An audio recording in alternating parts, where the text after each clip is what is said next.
बिस्मिल्लाहिर्रहमानिर्रहीम, अस्सलाम वालेकुम।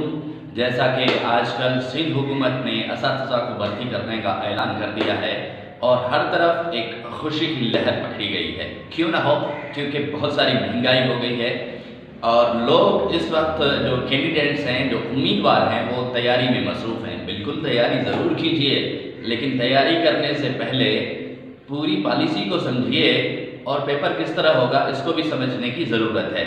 तो आइए हम आपको इसी लेक्चर में आपको समझाते हैं कि टीचर्स रिक्रूटमेंट पॉलिसी के हवाले से जो पेपर होगा वो किस तरह होगा और कैसे किया जाएगा। तो सबसे पहले ये जो टीचर्स रिक्रूटमेंट पॉलिसी है, इसमें गवर्नमेंट ने 37,000 टीचर्स और अदर जो कैडर्स हैं वो भर्ती करने का ऐलान किया है, लेकिन इनको 3 मरहलों में भर्ती किया जाएगा। सबसे पहले जो पहला मरहला अभी होगा 2020-21 2020 और 21 में जो रिक्रूटमेंट होंगी वो होंगी 12,000 के लगभग।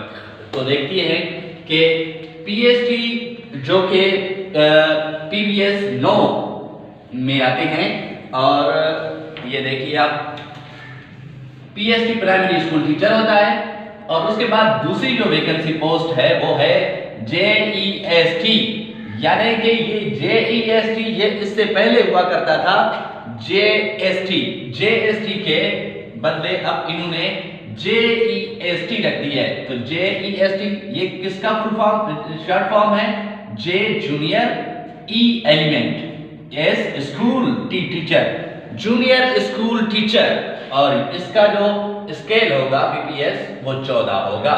तो आप देख सकते हैं प्राइमरी स्कूल टीचर का जो स्केल है वो 9 है और जेईएसटी का जो स्केल है वो 14 है, और ये जेएसटी के बदले अब लॉन्च की गई है। ये पोस्ट न्यू पोस्ट है, इसका नाम नया है।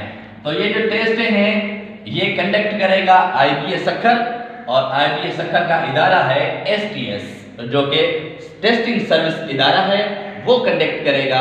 तो आइए हम देखते हैं कि इसका पेपर किस तरह होगा और किस तरह इस पेपर को डिवाइड किया गया है, उनके सब्जेक्ट के बारे में समझते हैं और कितनी मार्क्स आपको लेनी चाहिए, कितनी परसेंटेज आपको लेनी चाहिए, उसके बाद आप एलिजिबल हो सकते हैं इस जॉब के लिए। तो सबसे पहले हम देखते हैं टेस्ट पेपर के बारे में, मेथड ऑफ टेस्ट पेपर और इसकी पॉलिसी के बारे में। तो इसमें जो सब्जेक्ट है वो है सब्जेक्ट, इनको 5 हिस्सों में तकसीम किया गया है। सबसे पहला सब्जेक्ट है सिंधी या उर्दू, मदर टंग का होगा। अगर आप सिंधी हैं तो वो आपका पेपर सिंधी में से लिया जाएगा, अगर आप उर्दू हैं तो वो आपका पेपर होगा उर्दू, और इसकी मार्क्स हैं 15। उसके बाद जीके यानी general knowledge, CA current affair, Pakistan study और इस्लामियात, इन सबको मिलाकर एक सब्जेक्ट बना दिया गया है और इसकी भी मार्क्स हैं 15। जैसे पहले सिंधी और उर्दू की 15 थी, तो इनकी मिलाकर 15 मार्क्स रखी गई हैं। और तीसरा जो सब्जेक्ट है वो है इंग्लिश, तो इंग्लिश की मार्क्स रखी गई हैं 20 मार्क्स होंगी इंग्लिश की।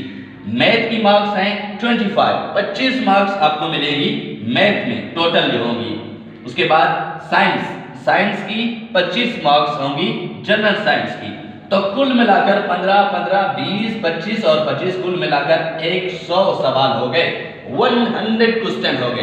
तो आपने देखे कि टोटल जो सब्जेक्ट थे वो 5 सब्जेक्ट में इनको तकसीम किया गया है और हर एक सब्जेक्ट की अलग अलग मार्क्स रखकर टोटल जो मार्क्स हैं वो हैं 100 मार्क्स।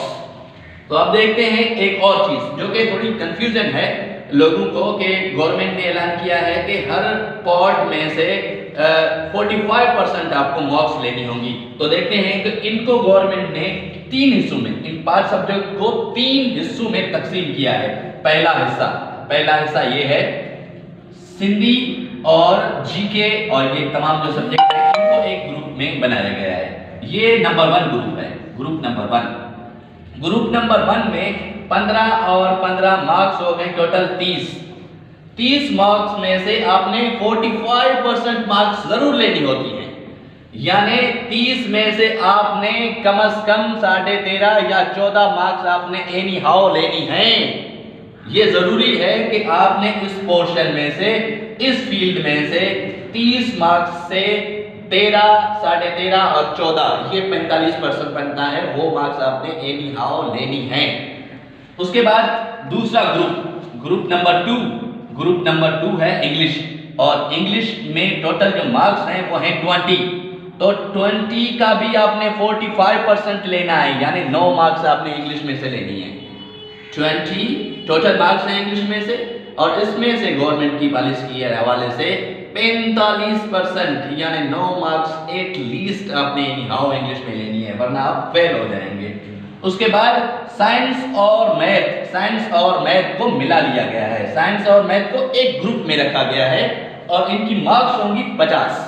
साइंस और मैथ की 50 मार्क्स में से 45% आपको यानी 22.5 यानी कम से कम आपने 23 मार्क्स इसमें से लेनी है, तभी जाकर आप क्वालिफाई कर सकते हैं। देखिए इस बात को आप समझने की कोशिश कीजिए कि हर एक ग्रुप में से आपने 45% मार्क्स लेनी है। जैसे इन दोनों सब्जेक्ट्स को मिलाकर एक ग्रुप बनाया गया 30 मार्क्स, इनको मिलाकर इंग्लिश सिर्फ एक ही है 20 मार्क्स और ये 50 मार्क्स, तो हर एक की मैंने आपको परसेंटेज भी निकाल कर बता दी है कि 30 मार्क्स में से आपने 14 मार्क्स एनी हाउ लेनी है, 20 में से 9 और 50 में से 23 मार्क्स आप लेंगे। ये तो हो गई आप 45%।